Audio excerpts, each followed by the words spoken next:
네, 안녕하세요. 홍종학의 경제 스케치북 72회 시작하도록 하겠습니다. 대한민국에서 가장 유익하다고 할 수는 없지만 하여튼 가장 틀리지 않는 방송이 되고자 노력하는 유튜브 방송입니다. 대한민국 최고의 큐레이션 방송, 경제 큐레이션 방송.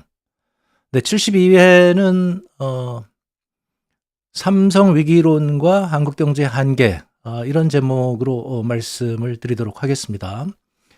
지난 시간에는 제가 콘크리트 공화국에 대해서 말씀을 드렸죠. 네, 그래서 콘크리트 공화국이 이게 얼마나 위험하고 단기적으로는 사람들이 쉽게 돈을 버는 것 때문에 열광하지만 그것이 서서히 한 국가의 근간을 잠식하게 되고 그래서 혁신 능력을 쇠퇴시키고 그래서 나라가 무너지게 된다. 그 대표적인 국가가 일본이고 그리고 한국이 거기를 쫓아가고 있다. 우리는 아마 그 이제 끝물쯤에 있지 않을까. 그런데 지금 여기서 다시 한번 또 그 부동산을 살려보겠다고 하면은 굉장히 위험할 가능성이 있다. 그러니까 사실은 이게 10년 전에 끝났어야 되는 건데 그동안에 계속 이제 또 살리고 또 살리고 그래서 여기까지 온 거거든요.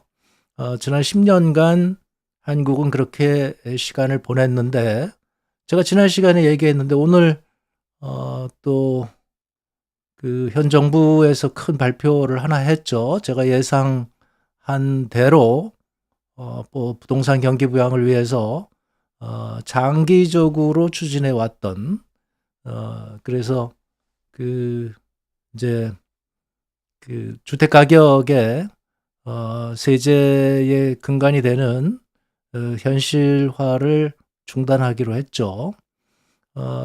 지금 민감한 시기니까 제가 거기까지만 말씀드리겠습니다. 아무튼 제가 이미 지난 시간에 그런 말씀을 드렸고 오늘 정부에서 그런 그 발표가 있었다는 얘기를 드리고요. 오늘은 이제 그 금리 인상이 있었어요, 일본이. 일본 얘기를 지금 계속하고 있는데요. 오늘 바로 일본이 금리 인상을 했고 이제 이번 주에 지금 미국의 FOMC에서 3월 달 이제 금리를 발표를 하게 되죠. 그래서 지금 미국 시장을 비롯해서 전 세계 시장이 주목을 하고 있고요.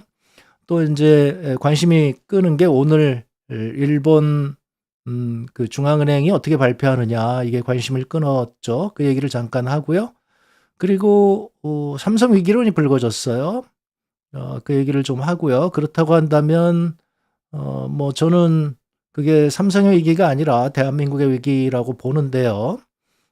그것을 이제 대안으로서 구체적인 대안을 저는 제시를 하고 싶습니다. 그러니까 우리나라에서 이런 게 논의가 안 됐는데 제가 이 홍종학의 경제 스케치북을 통해서 이렇게 일관되게 말씀드리는 게 있죠.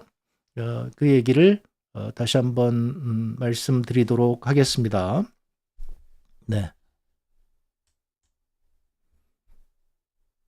일본의 금리 인상, 삼성 위기론, K이노베이션 32번째 시간으로 위기 타겟책은 개방형 혁신, 이런 소주제로 72회 삼성 위기론과 한국 경제의 한계에 대해서 말씀드리도록 하겠습니다.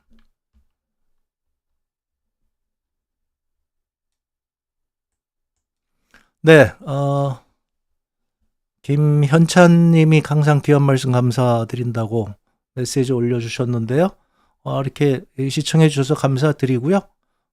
그 궁금한 점 있으면 물어보시면 우리가 좀 더 유익한 방송이 될 것 같습니다. 제가 오늘 지금 뉴스로 일본 은행이 금리 인상 발표가 있었죠.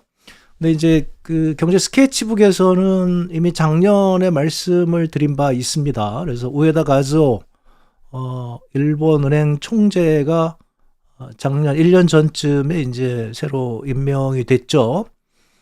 그랬는데 그때 이제 얘기를 우에다 가즈오는 아마 그 일본의 이 제로금리 정책을 아마 수정할 수밖에 없을 것이다. 그게 이제 1년을 끌어온 거죠. 1년을 이제 조심스럽게 끌어오다가 오늘 마침내 이제 정상화의 첫 발을 내딛었습니다. 우에다 가즈오 이 총재는 지난번에 이제 이미 말씀드렸다시피 이게 일본의 버냉키로 보면 된다.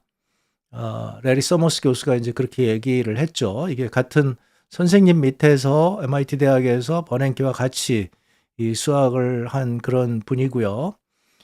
그래서 이제 그 과감하게 돈을 풀 땐 풀지만 정상화가 너무 길어져서 지금 일본 경제가 문제가 된다. 뭐 제가 그 얘기를 계속 드렸죠. 그래서 일본이 지금 정상화의 첫 발을 내디디고 있는데 이게 말이 정상화지 사실은 이제부터 일본 경제는 쉽지 않은 길을 가야만 되는 거죠. 이미 저렇게 오랫동안 저금리 정책을 취해 왔다는 것은 경제는 굉장히 비정상적인 상태에 가 있는 거고요. 일본의 정부 부채는 OECD 국가 최고 수준이고요. 그리고 이제 일본의 서민들은 굉장히 가난하고 그다음에 또 고령화가 굉장히 빨리 진행이 되었기 때문에 이제 소비를 할 수가 없는, 그래서 이제 장기 침체에 빠질 수밖에 없는 이런 구조적인 요인들이 있는 거죠. 이런 상황에서 지금 일본이 버텨왔고 그것을 극복해 본다고 이제 이 저금리 정책을 취했는데 그게 이제 오랫동안 지내오면서 경제 활성화도 못 시키고 일본의 구조적인 문제만 가중시킨 거죠. 이게 제가 말씀드리는 대로 경제가 한번 이렇게 잘못된 길로 빠지게 되면 그러면 굉장히 그다음에 힘들어진다. 이런 얘기를 드린 거죠. 일단 오늘 발표 난 것을 볼까요? 보면은 이제 이렇게 되어 있습니다. 그래서 17년 만에 금리 인상이다. 2016년 2월부터 유지하던 단기 정책 금리 마이너스 0.1%를 8년 만에 0에서 0.1%로 인상했다. 그리고 몇 차례 제가 설명해 드렸죠. 수익률 곡선 통제, 일드 커브 컨트롤이라고 해서 장기 금리조차 통제를 해왔던 거죠. 일본은행이. 그리고 그것뿐만 아니라 상장지수 펀드에 구매를 해서 일본의 주식시장을 인위적으로 부양을 했고, 부동산 투자 신탁 매입도 그동안 해왔고, 뭐 이건 중단된 지 꽤 오래됐다고 그래요. 아무튼 이제 그렇게 해와서 부동산도 중앙은행이 버텨왔던 거죠. 그런 상황에서 지금 이제 정상화의 첫 발을 내디뎠다. 그런데 장기 국채 매입은 계속적으로 살 것이고, 그런 이제 걱정이 되니까 금융시장이 요동칠 것이라고 이제 걱정이 되니까 그 장기금리가 갑작스럽게 이제 올라가게 되면 그러면 금융시장이 충격을 받고 또 이제 그 우리가 긴축 발작 뭐 이런 표현을 쓰는 거죠. 그래서 이제 시장이 이제 놀래가지고 지금까지 하고 다른 세상이 이제 전개되겠네.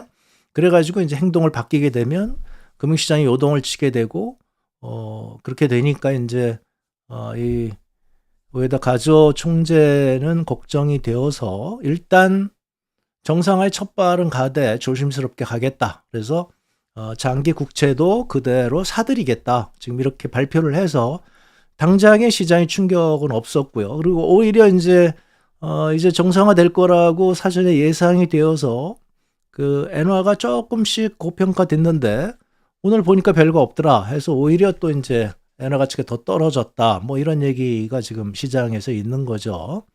충격이 올 거라고 예상을 했는데 충격은커녕 오히려 반대 방향으로 갔다. 뭐 이것은 뭐 첫걸음이니까 그럴 거고요. 장기적으로 보면 이제 일본의 금리가 슬슬 오를 것이고 지난번에 말씀드린 대로 미국의 금리는 서서히 그게 언제가 될지는 모르겠지만 서서히 내린다고 한다면 이제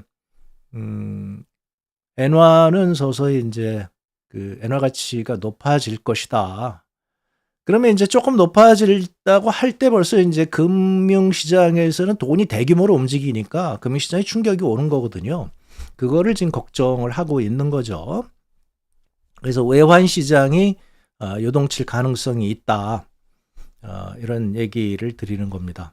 그때 이제 제가 말씀드린 가장 중요한 것은 이제 일본에 있는 좀비 기업들, 그리고 좀비 가게들, 이 저금리 때문에 버텨왔던 빚을 엄청나게 많이 지었지만 금리가 낮아서 그냥 그대로 뭐 큰 문제 없이 지내왔지만 이제 금리를 조금씩 물어야 된단 말이죠. 그것이 이제 문제가 될 것이다. 그것을 그 좀비 기업들을 어떻게 구조조정을 잘 하느냐. 그러면서 경제를 정상으로 돌려놓느냐. 이게 지금 일본의 과제인 거죠. 일본은행이 이렇게 얘기할 수 있었던 것은 지금 일본의 임금 인상을 정부가 요구를 하고 있고 기업체들도 상당히 그걸 받아서 수출기업 중심으로 그래서 지금 그 금년 2월의 경우에 뭐 작년보다 전반적으로 뭐 5% 이상 올랐다. 여기에 지금 자신감을 얻고 그리고 이제 일본 은행이 이런 정책을 취했다. 지금 시장의 평가는 이런 정도인 것 같습니다. 쉽지 않은 길이고요. 경제가 한번 저렇게 잘못 빠지면 헤어나기 어렵다. 그리고 제가 말씀드립니다마는 한국도 지금 굉장히 위험한 상황이다. 일본의 잃어버린 30년 뭐 이 얘기 지금 할 때가 아니라 한국도 쉽지 않다. 그런 상황에서 지금 삼성 위기론이 불거졌습니다. 그래서 그 얘기를 드리도록 하겠습니다.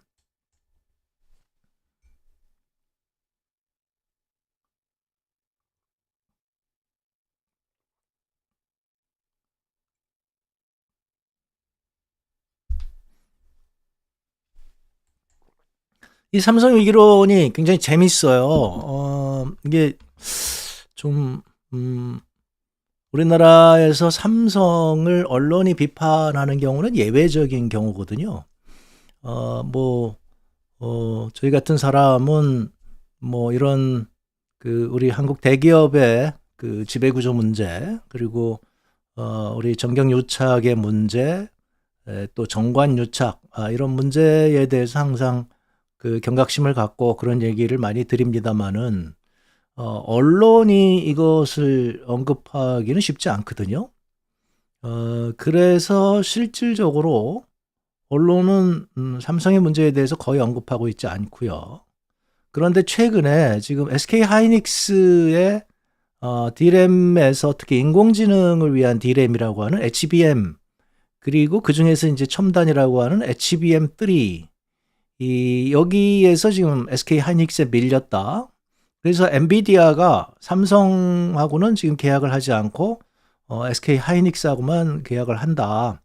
삼성이 문제가 있는 거 아니냐, 이런 얘기들이 지금 이제 증권시장이나 여기는 이제 주가에 예민하니까요. 그래서 이제 그런 얘기를 쭉 해왔는데 지난주인가요?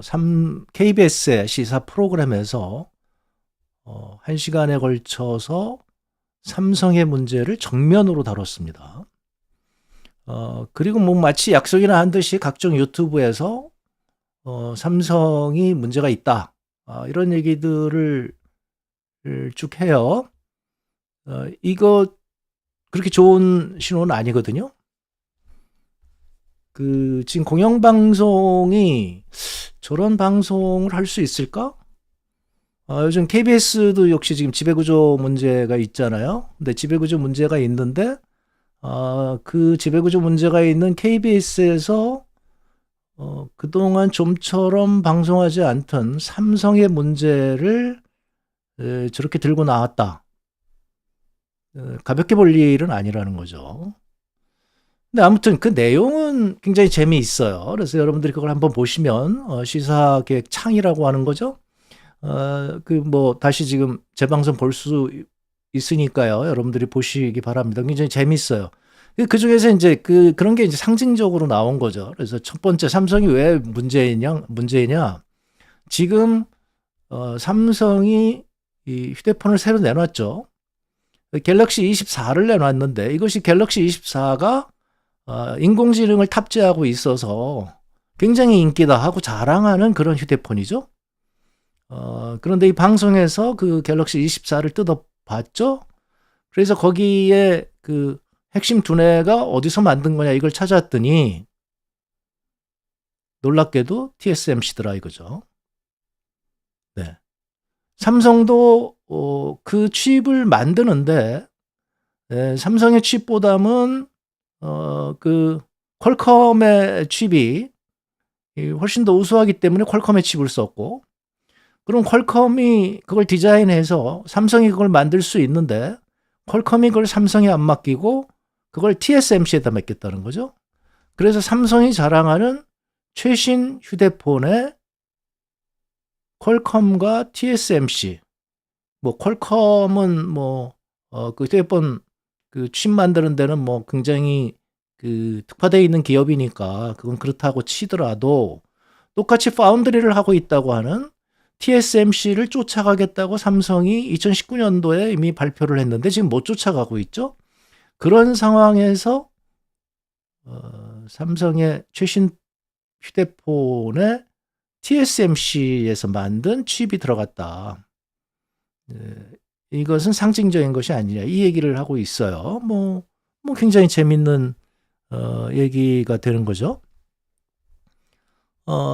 그리고 이제 오늘 또다시 한번 SK 하이닉스에서 세계 최초로 HBM 5세대, HBM 3E라고 하는 그 D램을 양산해서 고객사에 공급을 시작했다고 오늘 보도자를 뿌렸어요. 그러면 이게 고객사가 이제 엔비디아죠. 그러니까 엔비디아가 이 SK 하이닉스하고 같이 해서 인공지능형 이런 지금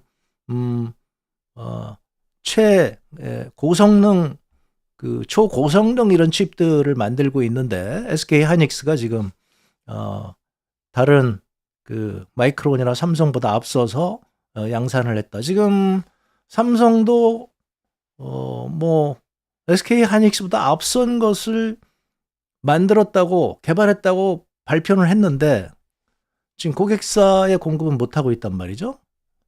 지금 엔비디아가 이 인공지능 칩 시장을 좌지우지하고 있는데 엔비디아하고 계약을 못하고 있어요. 그러면 이제 시중의 사람들은 전문가들 입장에서는 지금 뭔가 문제가 있는 거 아니냐 이런 얘기를 하는 거죠. 어 이게 인제 재미있는데 그다음에 가서 인제 이런 그래프를 보여줘요. 이게 인제 우리 시사기획 프로그램에서 아주 일반인이 알기 쉽게 이 그래프를 보여주니까요. 한번 보시죠.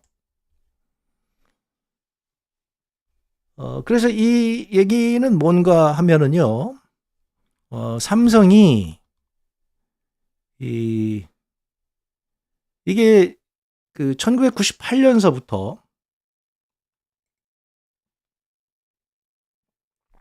2013 년까지를 보게 되면 연평균 17.6%를 성장했다는 거죠.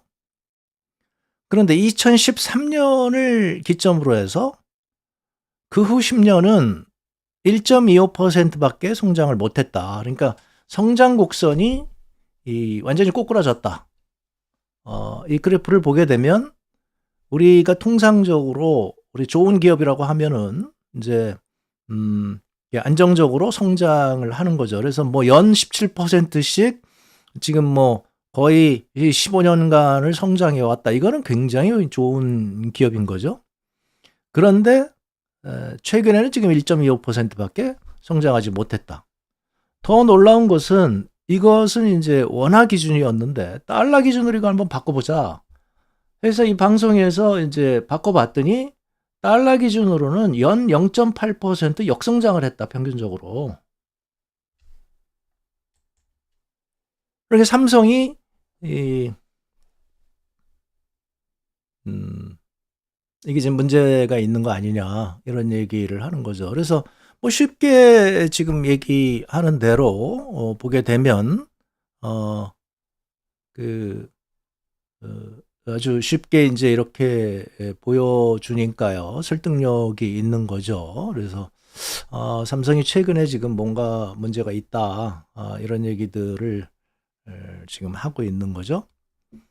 어 그런데요. 저는 인제 쪼끔 이걸 달리 보고 싶습니다. 그래서 여기 이 방송에서 이런 걸 딱 하니까 저는 인제 우리가 경제 데이터를 쭉 보니까요.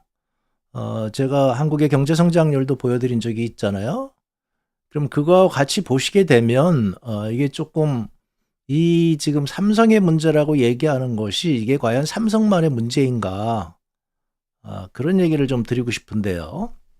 한국의 수출액을 한번 보도록 하겠습니다. 네. 그러면 2013 년이 지금 이 KBS 방송에서 얘기하는 2013 년이 어디냐면요. 여기예요. 네. 그럼 한국의 수출도 여러분들 여기서 보시다시피 그전에는 뭐 마이너스도 좀 있지만 이렇게 여기 그 가파르게 지금 성장을 하잖아요, 이렇게. 네. 그 15 년간 98 년도서부터 보면 한국의 이 파란 선을 보면 이렇게 가파르게 성장했다가 그다음에는 이렇게 되는 거죠. 네.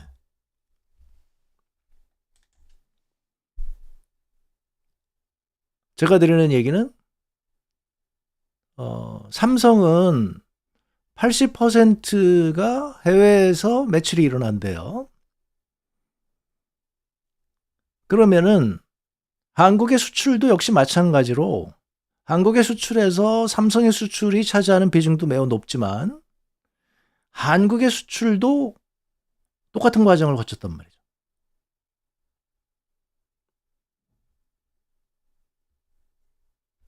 하나 더 볼까요?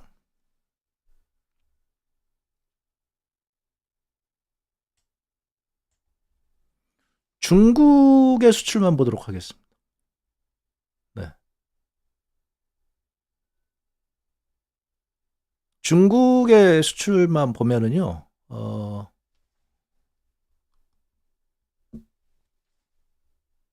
여기가 지금 인제 1,000불에 100만이니까 이게 10억 불 단위거든요. 그 2013 년도가 여기입니다.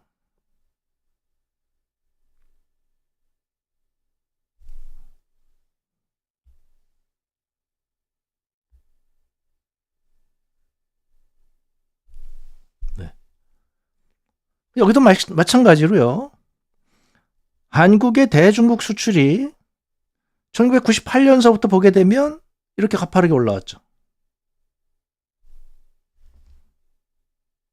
그리고 여기서부터는 지금 정체 수준이죠.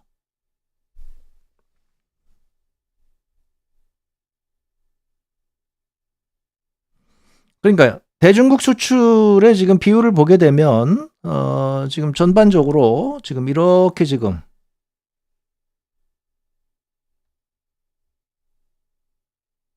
떨어지고 있는 거죠.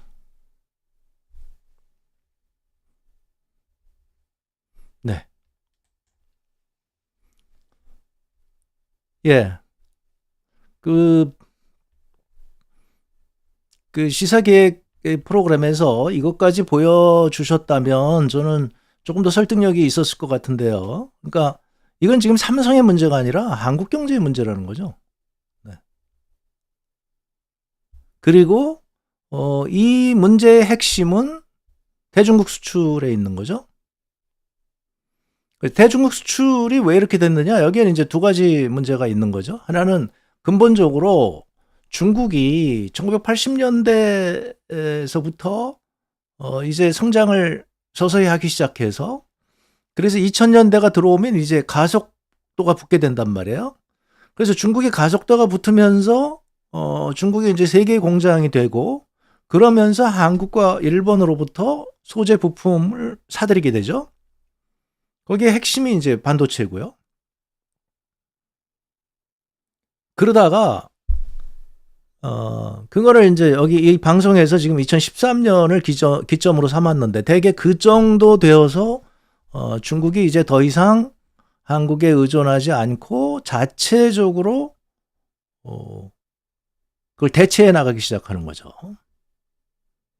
그러니까 그동안은 우리가 이제 중국에다가 물건도 팔았는데 그리고 삼성의 휴대폰이 중국에 이제 들어가기 시작하니까 삼성의 휴대폰의 매출액이 엄청나게 늘었죠. 그러니까 다른 곳에서는 그 삼성 휴대폰의 매출액이 계속 늘고 있는데 지금 이제 중국에서는 어느 순간부터 삼성은 쑥 빠졌죠. 그래서 그 휴대폰 대수로 보면 세계 1위가 삼성인데 중국에서는 삼성은 지금 거의 다 쫓겨나기 시작했죠. 그렇지만 이제 애플은 그대로 남아 있는 거죠. 그래서 애플은 지금도 중국 시장에서 이제 많이 팔리고 있고요. 하나는 중국의 이런 그 자연적인 그 기술 발전에 따른 거고요. 또 하나는 우리가 이제 사드 사태서부터 이 정치적인 문제가 있었던 거죠. 그리고 이제 최근에는 이제 그 여러분도 아시다시피 왜 저렇게 하지? 이해할 수 없을 정도로 중국에 대해서 적대적인 태도를 보였단 말이에요. 그러니까 그 국내 정치적인 목적을 위해서 그런 걸 한 거죠. 그러니까 지금 미국이 중국에 대해서 굉장히 강압적인 정책을 쓰는 것처럼 보이지만 실제로 미국 기업들은 중국에 막 찾아가고 그리고 중국의 매출이 늘어나고 지금 이런 상황이란 말이죠. 그런데 유독 이제 한국 기업들만 지금 힘을 못 쓰고 중국에서 몰려 나고 있는 이런 상황인 거죠.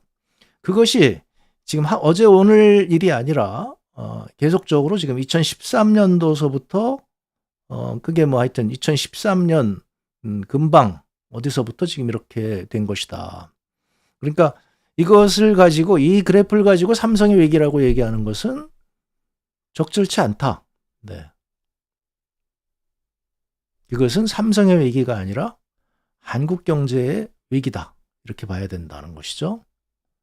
뭐 하여튼 제가 뭐 이렇게 그래프를 보면은 저는 그렇게 얘기하기는 어렵다고 생각이 되는 거죠. 이거 한국 경제 전체의 문제가 되는 것이고 우리는 수출 말고도 이제 전체적으로 이제 뭐 소비도 있고 투자도 있고 이런 게 있으니까 경제 성장률이 뭐 최근에 와서 정체가 되고 물론 이거에 영향을 받았겠죠. 그래서 수출이 이렇게 되어서 성장률이 지금 우리 하락 추세라고 한국 경제 쇠락하고 있다는 얘기를 계속 드렸잖아요. 우리 지금 몇 번째 지금 보여드렸는데요. 한국 경제는 지금 성장률이 계속 추락하고 있다. 네. 그 추락하고 있는 거에 이 하나가 지금 이 현상이 드러나는 거죠. 그러면 이것은 삼성의 위기라고 볼 것이 아니다. 이렇게 얘기를 해야 되겠죠. 그래서 뭐 제가 또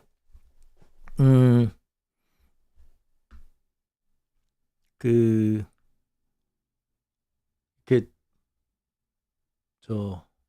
삼성의 문제에 대해서 계속 얘기를 하는 사람이 이 삼성을 변호할 줄은 몰랐는데요. 이게 뭐 변호가 아니고 사실은 이제 이게 우리가 그래프를 보는 사람의 입장에서 보면 이게 맞는 얘기라고 보여지는 거죠. 이건 삼성만의 문제가 아니다. 네.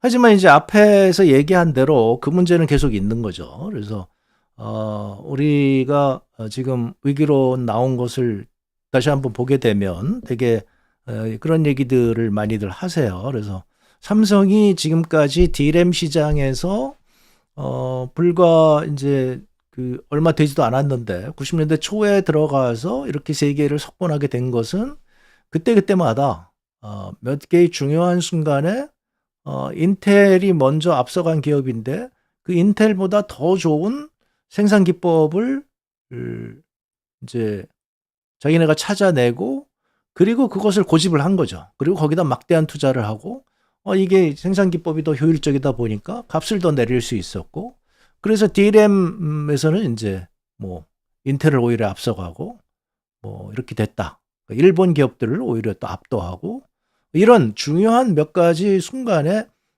삼성이 앞서서 이제 그런 굉장히 좋은 선택을 했고 그리고 거기에 투자를 했기 때문에 삼성이 지금과 같은 이런 훌륭한 기업이 될 수 있었다 이런 얘기인데 그런데 지금 인공지능 시대가 왔고 그래서 HBM D램 시장이 될 거라고 하는 것을 예상을 못했다는 거죠. 예상을 못했다기보다는 사실은 인공지능이 사람들의 예상을 뛰어넘게 너무 빠르게 지금 가고 있는 거죠. 그래서 이미 작년도에 오픈 AI가 이게 챗 GPT를 발표를 하면서부터 이제 폭발적으로 이게 지금 얘기가 되는 거잖아요.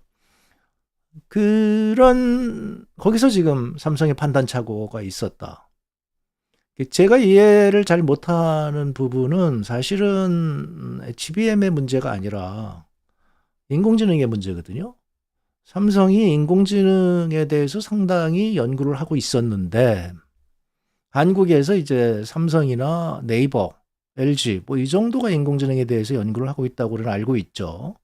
그래서 인공지능 연구가 전 세계적으로 이게 굉장히 중요한 연구라고 생각을 하고 있는 건데 삼성이 그 인공지능 연구에서 도대체 뭘 했지? 사실은 저는 이게 더 궁금한 거죠.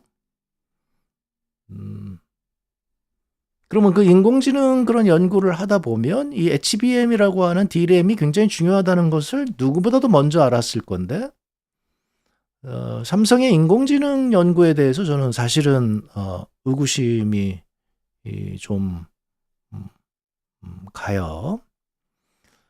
그래서 이제 그런 얘기들을 우리가 좀 봐야 될 것 같고요. 또 하나 중요한 것은 이제 파운드리에서 TSMC하고 격차를 못 줄이는 거죠. 오히려 격차가 지금 벌어지고 있다. 그리고 아까 말씀드린 대로 퀄컴의 지금 그 칩을 삼성이 만들지 못하고 그 TSMC에다 지금 맡기고 있다. 거기에는 지금 몇 년 전에 삼성 휴대폰에서 한번 사고가 한번 났었죠. 그래서 이제 그 방송에서는 이제 그것 때문에 퀄컴이 삼성을 믿지 못해서 이제 TSMC로 갔다 뭐 이런 그 뉘앙스로 얘기를 하고 있던데요. 뭐 자세한 얘기는 모르겠습니다만 하여튼 실적에 파운드리에서도 지금 앞서 가겠다 하는데 지금 오히려 벌어지고 있고 따라서 삼성은 지금 다 하고 있다. 우리 파운드리도 하고 있고 우리 D램도 하고 있고 그래서 사실상 인공지능에서 가장 유리한 기업일 것처럼 보이는데 실제로 보니까 그게 아니라 각 분야에서 2등밖에 안 되더라. 그런 한계를 지금 보이고 있다. 이런 얘기들을 지금 최근에 며칠 사이에 유튜브에서 굉장히들 많이 하고 있어요. 놀라울 정도입니다. 삼성에 대해서 그동안 그 거의 비판을 하지 않던 언론이 이렇게 나서서 비판을 한다. 그래서 제가 언뜻 아니 삼성이 요즘 광고비를 안 쓰나? 삼성이 요즘 증권회사들하고 사이가 안 좋나? 뭐 이런 얘기 생각이 들 정도로 그 전문가들이 모두 나와서 저렇게 하고 있다는 것이 저는 좀 놀라웠어요. 왜냐하면 삼성이 이제 그런 관리를 굉장히 잘 하거든요. 그래서 다른 사람들이 얘기하지 않는데 그렇게 누가 삼성을 비판한다 그러면 그건 대단한 용기가 필요한 거고, 사실은 이게 이제 잘못된 거죠. 그래서 이제 삼성의 문제가 바로 거기에 있는 거죠. 그런 의미에서는 지금 뭐 좋은 현상이고요. 그런데 안 그러던 사회에서 갑자기 그러니까 저 같은 사람은 조금 의아하게 생각되는 면도 있고요. 이런 상황에서 지금 삼성 위기론에 뭐 결국은 왜 이렇게 됐느냐? 가버넌스 얘기를 안 할 수가 없는 거죠. 그래서 뭐 지금 저 TSMC 같은 경우에는 바로 그 파운드리 전문가가 그 파운드리라고 하는 새로운 그 반도체에서 새로운 이제 비즈니스 모델을 찾아낸 그런 사람하고 이게 물려받은 사람은 같느냐 뭐 이런 얘기까지 하는데 뭐 저는 그건 중요하지 않다고 생각해요. 뭐 그전에 뭐 이병철 회장이 반도체를 잘 알아서 반도체에 들어간 건 아니니까요. 이게 경영자는 경영자의 영역이 있는데 중요한 거는 이제 이런 얘기죠. 현재 TSMC의 이 사진을 보게 되면 이게 전부 반도체 전문가들, 그다음에 다국적 그야말로 그 뭐 MIT 대학의 그 총장 하셨던 분들, 뭐 이런 사람들이 지금 들어와 있다는 거예요. 그리고 주로 이제 반도체 전문가들인데 지금 삼성전자의 이 사진에는 전부 삼성전자 출신들, 그리고 사회이사라고 있어도 여기는 그런 전문가가 아닌 거죠. 네, 뭐 관계에 계시던 분들, 뭐 이런 분들이 이제 사회이사를 하고 있을 거로 짐작이 되는데요. 제가 쳐다보진 않아서 모르겠습니다. 근데 최근에 또 나온 얘기 중에 하나는 이 사회이사의 이사회에 참석해서 그 찬성률이 100%더라. 뭐 찬성률이 100%라도 뭐 좋은 조언을 할 수가 있죠. 하지만 여러분도 아시다시피 한국 사회에서 잘못된 것은 뭐냐면 바로 그렇게 쓴소리하는 사람들은 그 다음에 이사 선임할 때 조용히 사라지죠. 선임이 안 되죠.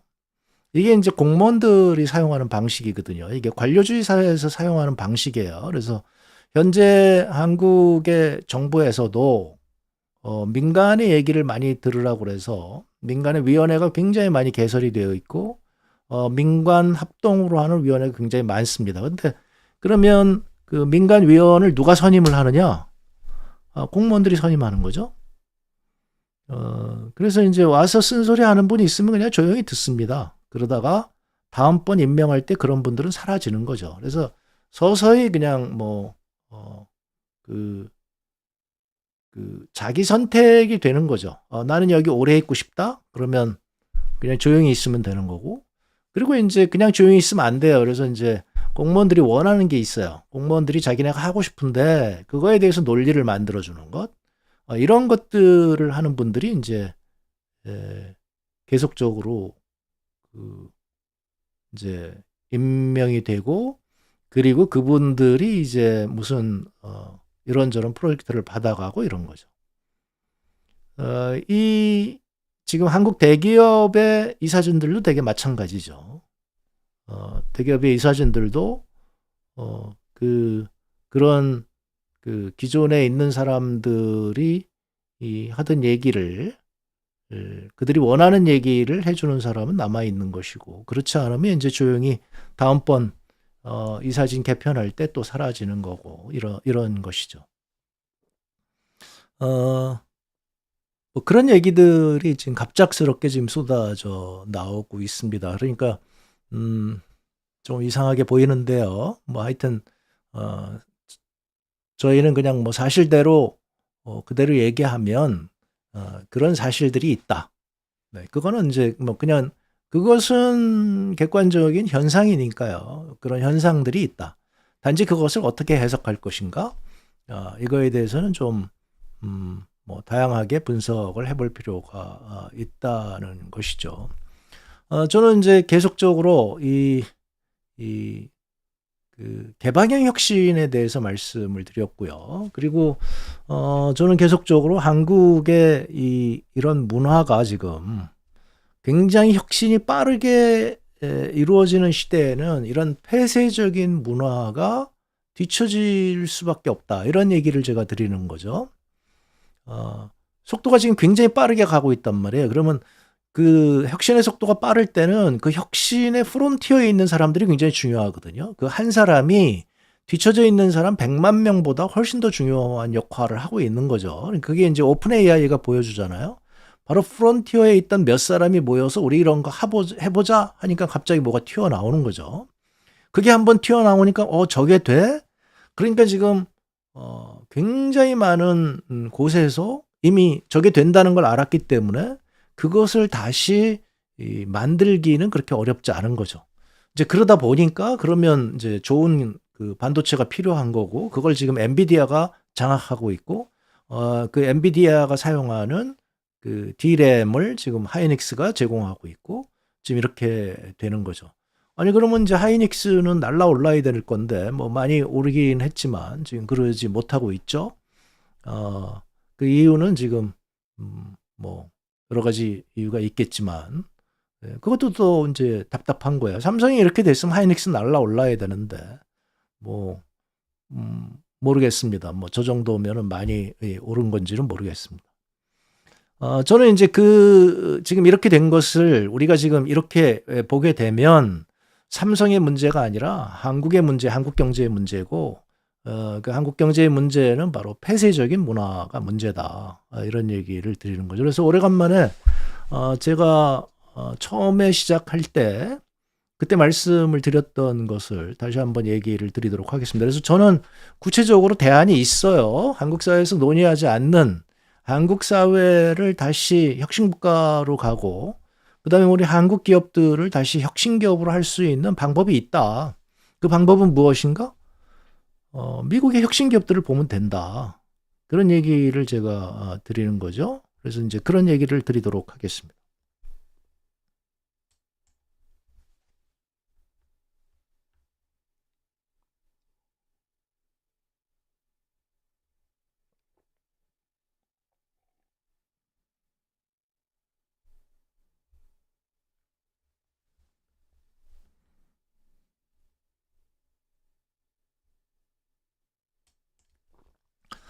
네. 제가 이제 여러 가지 얘기를 이미 K-이노베이션이라고 하는 얘기에서 드렸어요. 그래서 한국에 구조적인 문제가 있다. 혁신에 뒤처질 수밖에 없다. 그게 좀 안타깝다. 이런 얘기를 계속 드렸잖아요. 그래서 한국은 대단히 우수한 인력을 갖고 있는데 이 우수한 인력을 갖고 있기 때문에 이런 혁신 시대에 굉장히 장점이 많은 나라인데 그것을 못 살리고 있다. 이런 얘기를 제가 계속 드렸잖아요. 시오시오님이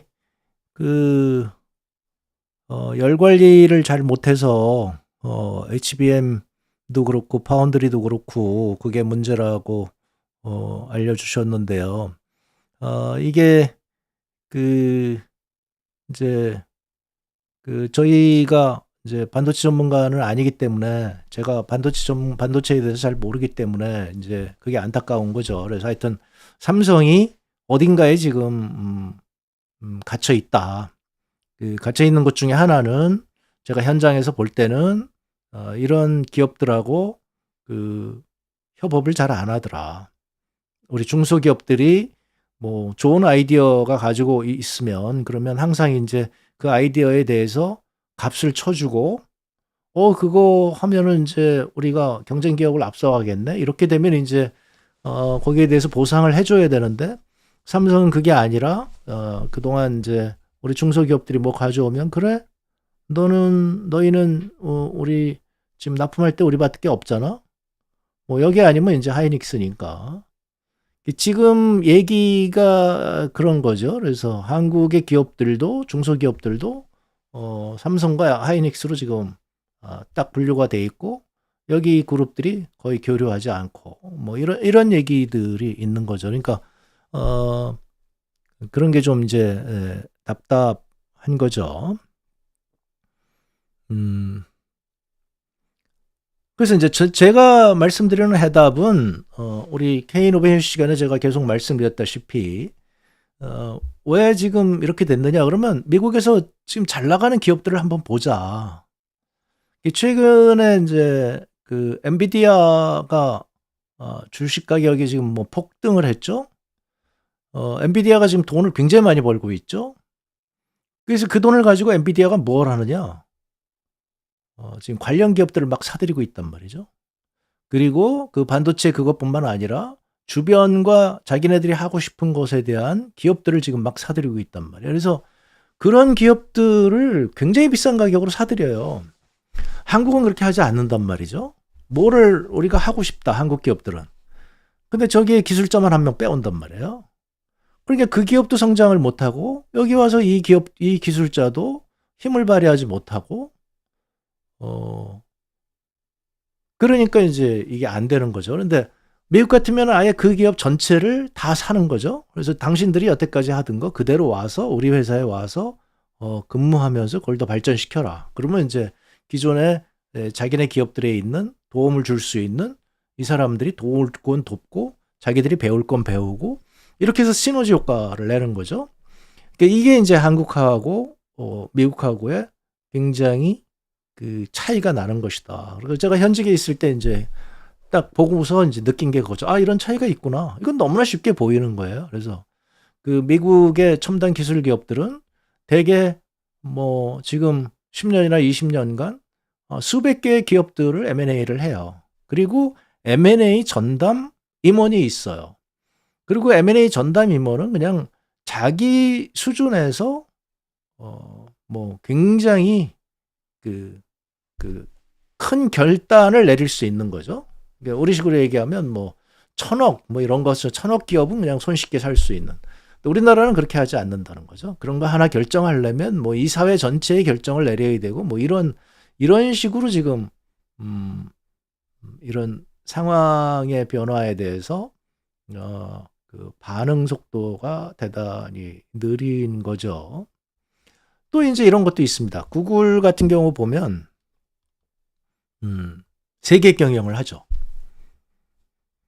전 세계에 구글 캠퍼스를 만듭니다. 한국에도 구글 캠퍼스가 있죠. 그러면 이제 스타트업을 지원한다고 얘기를 해요. 스타트업 캠퍼스니까. 그러니까 스타트업 하려고 하는 사람들은 구글의 도움을 받기 위해서 뭐 구글에 하다못해 이제 앱을 하나 들어가기 위해서라도 구글에 갑니다. 그럼 구글이 지원을 해주니까 편하잖아요. 그럼 거기 가죠. 구글은 사실은 그걸 통해서 전 세계에 지금 혁신망을 가지고 있는 거죠. 전 세계의 스타트업들이 지금 어떤 생각을 하고 있다. 그 중에 우수한 스타트업들이 있다? 그러면 뽑아가는 거죠. 우수한 인력이 있다? 그럼 구글 본사로 뽑아가는 거죠. 이게 지금 한국은 아닌 거죠. 이게 이제 실리콘밸리의 생태계하고 합쳐져서 미국의 첨단 기술 기업들은 새로운 무슨 혁신 기술이 있다. 그러면 경쟁적으로 저거 누가 빨리 데리고 갈래? 뭐 이런 식으로 지금 경쟁이 되고 있어서 이 스타트업의 가격이 굉장히 높아지는데 한국에서는 그런 기술을 가지고 있어도 우리 대기업들이 관심을 안 갖고 그러니까 한국의 우수한 인력이 만들어진 기술들이 사장되는 경우가 굉장히 많은 거죠. 그리고서 이제 그분들이 요즘은 이제 실망해서 아예 그냥 실리콘밸리에 가서 거기서 하는 분들이 많다고 그러는데 그러니까 뭐 고생들을 굉장히 많이 하시는 거죠. 제가 이제 지난번에 말씀드렸다시피 간단하게 이제 이 말씀을 드리면요. 이게 제 기억에는 아마 30회 지금이 우리 72회인데 한 30회 32회인가요? 32회 있는 것 같은데요. 거기에서 이런 얘기를 드렸습니다. 그래서 미국도 스푸트니크 모멘트가 있었다. 그러니까 미국에서 원래 미국도 원래 한국하고 비슷했다. 뭐 그 포드에서 이제 막 컨베이어 벨트 만들고 이러는 시기였으니까 뭐 큰 차이가 뭐 있었겠어요. 그런데 이제 시간이 지나다 보니까 2차 세계대전에 가다 보니까 그 정도 갖고 안 되겠더라. 그래서 그 민간과 그다음에 정부, 정확하게 얘기하면 이제 국방부가 협업을 하기 시작한 거죠. 그게 NDRC라고 얘기를 했고요.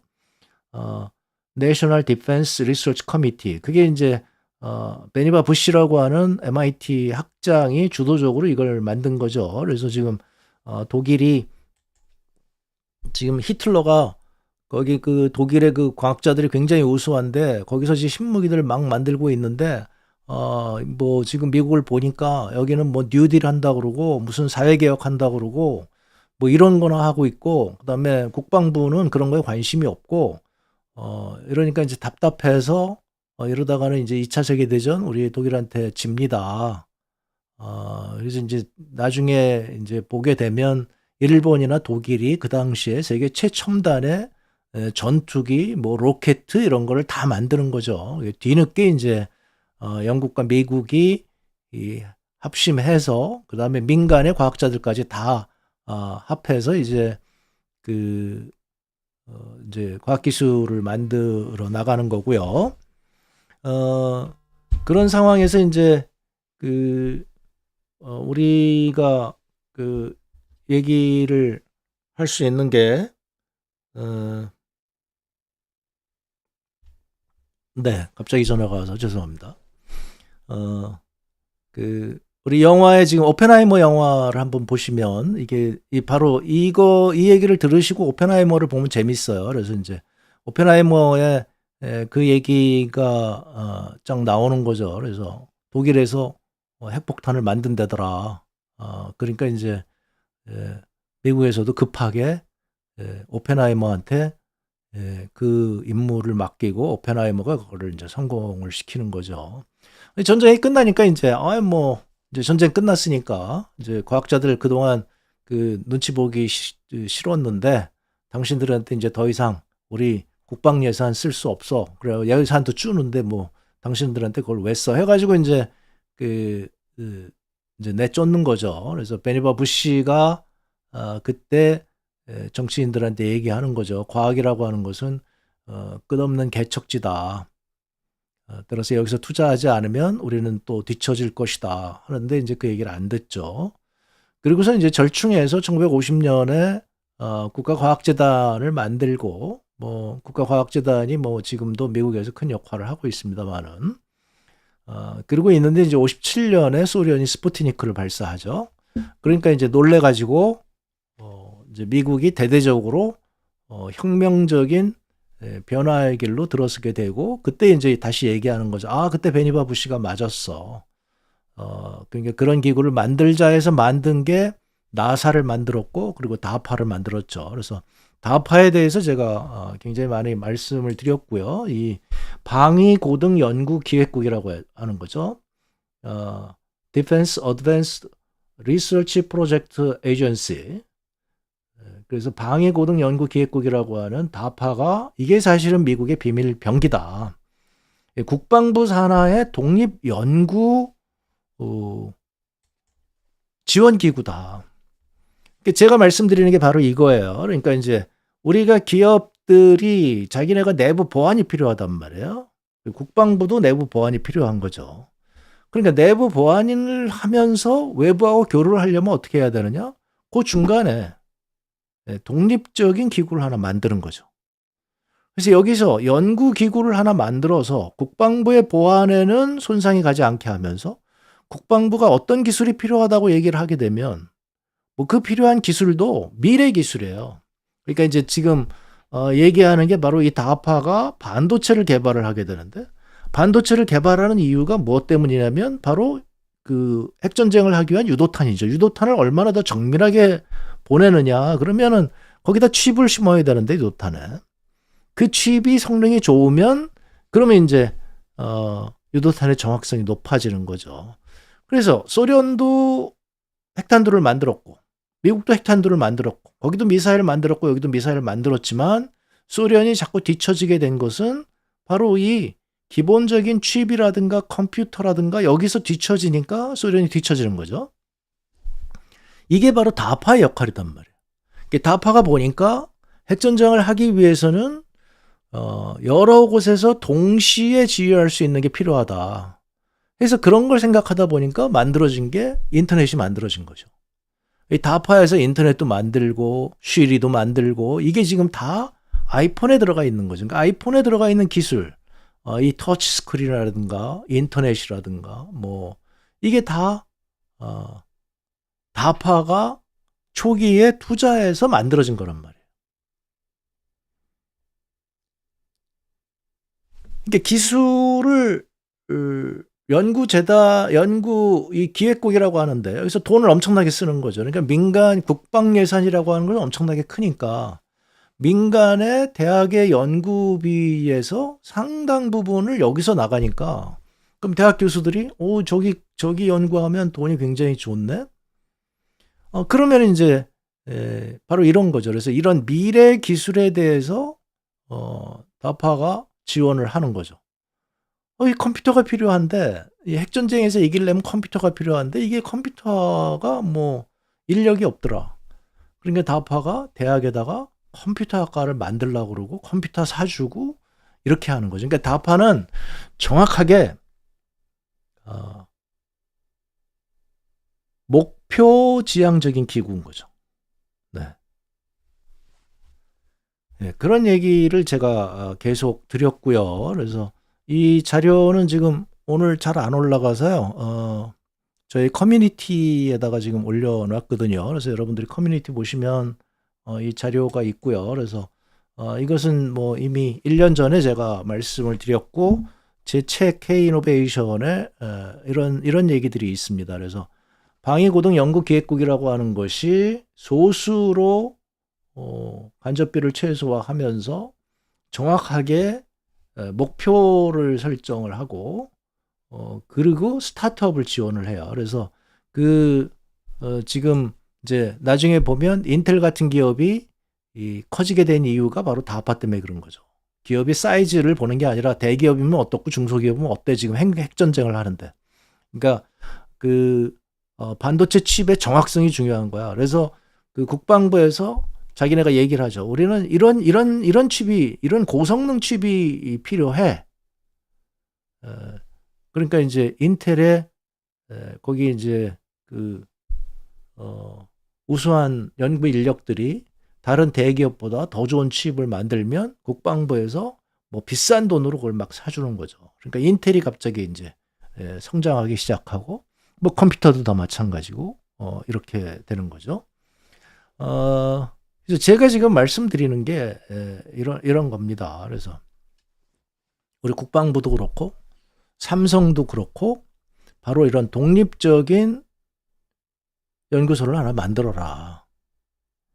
내부 연구소 말고 외부의 연구소를 하나 만들고, 그러니까 삼성으로부터는 들어가긴 하는데 삼성에서 나올 필요는 없는 거죠.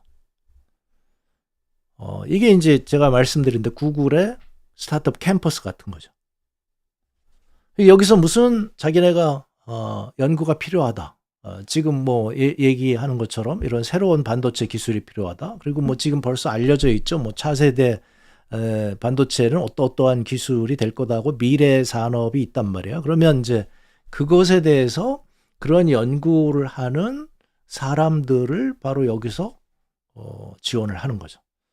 저는 지금 이 얘기를 또 이제 하는 거예요. 그래서 삼성도 그런 연구소를 하나 만들고 우리 국방부도 다파와 같은 연구소를 하나 만들어라. 그 국방과학연구소를 제2연구소를 만들어라. 그러니까 국방과학연구소는 보안이 굉장히 중요한 거고 여기는 민간과 교류가 굉장히 중요해서 여기에 기술을 국방과학연구소에 넘기긴 하되 국방과학연구소의 기밀 자료가 이쪽으로 넘어오지 않도록 그러니까 일방으로만 가는 거죠.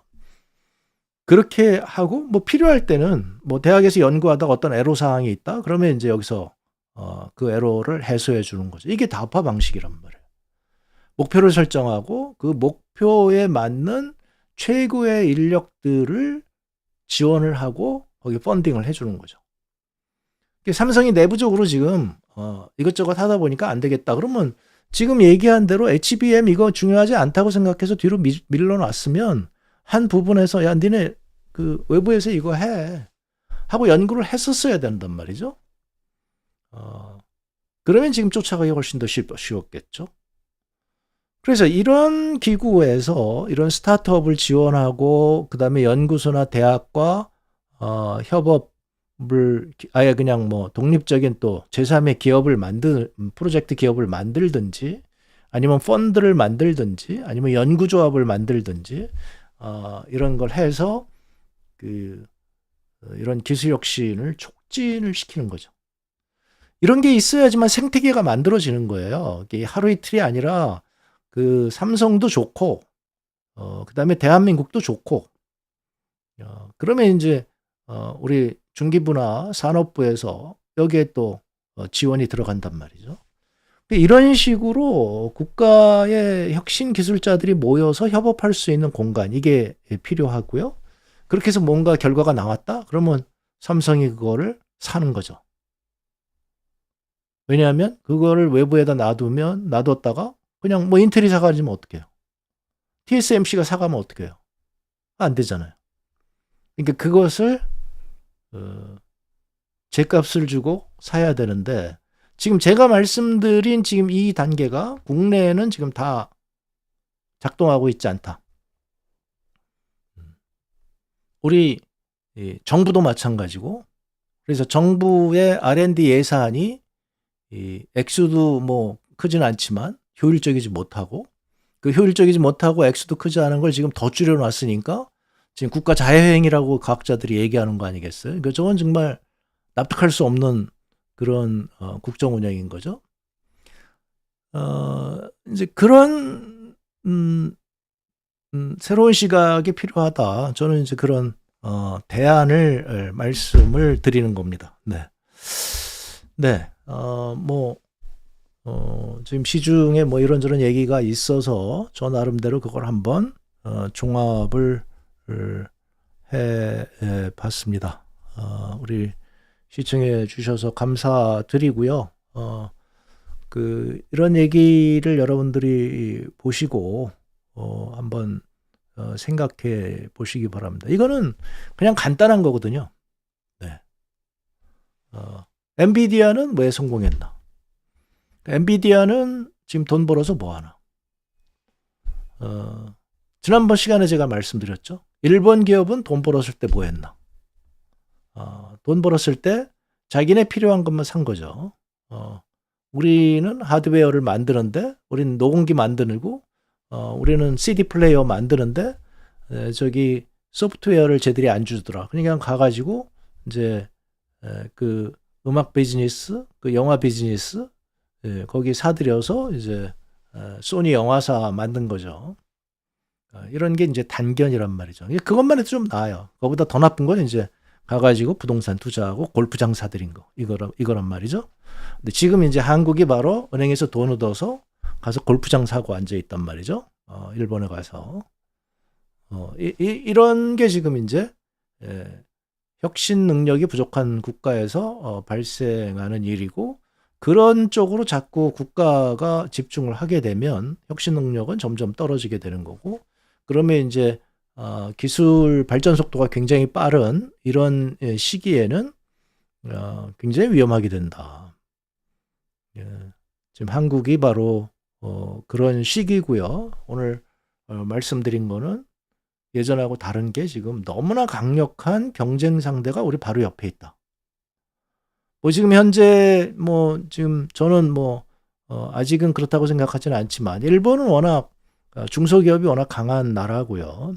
그러니까 이제 일본도 만만히 볼 상대는 아닌데 일본보다 훨씬 더 센 중국이라는 나라가 있고 그들 나라들과 경쟁을 해야 되는 한국의 상황에서 저렇게 지금 부동산에 투자를 해가지고서는 살아남기 어렵다. 이런 얘기를 드리는 거죠. 이게 이제 기술적인 문제도 말씀을 드렸습니다만은 바로 지정학적 그런 우리 관리를 굉장히 잘 해야 된단 말이죠. 미국이 저렇게 하는 것은 자기들의 그 협상력을 높이기 위한 거예요. 그러니까 뭐 금방 내일 뭐 전쟁을 할 것처럼 얘기를 하지만 그 뒤에서는 그냥 매일같이 협상하고 그러면서 서로 또 우리 물건 더 사달라고 그러고 더 사주고 그러다가 또 마음에 안 들면 또 서로 물건 안 사고 뭐 이런 거죠. 그런데 우리는 지금 그런 협상력이 뚝 떨어져 있다. 이렇게 보나 저렇게 보나 지금 이제 굉장히 아쉬운 점이 많다는 말씀을 드리는 거고요. 한국 경제 위험한데 왜 얘기 안 하냐? 뭐 맞습니다. 네. 그 한국 경제 굉장히 위험합니다. 네, 거기까지 말씀드리고요. 다음 시간에 또 좋은 주제를 가지고 찾아뵙도록 하겠습니다. 네, 대한민국 최고의 경제 큐레이션 방송 홍정학의 경제 스케치북 여기까지 하도록 하겠습니다. 다음 주에 뵐게요. 고맙습니다.